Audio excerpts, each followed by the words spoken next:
For this installation, you'll need a 5/16 wrench.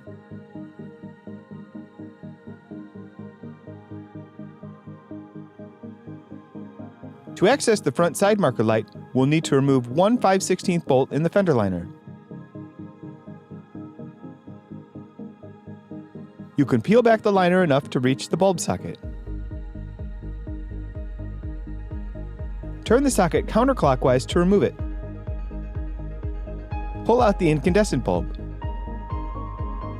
Replace it with the LED bulb and test it. Line up the notches on the socket with the slots in the housing. Insert the socket and turn it clockwise to lock it. Tuck the fender liner back in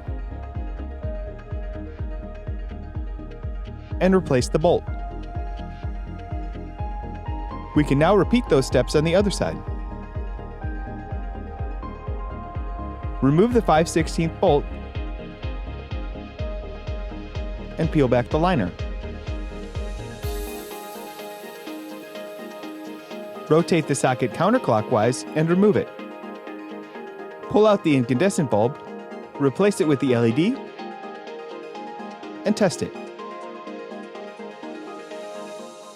Install the socket and turn it clockwise.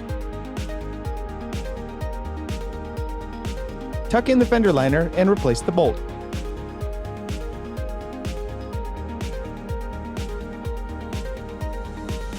These new LED side marker lights are just far superior to the incandescent bulbs.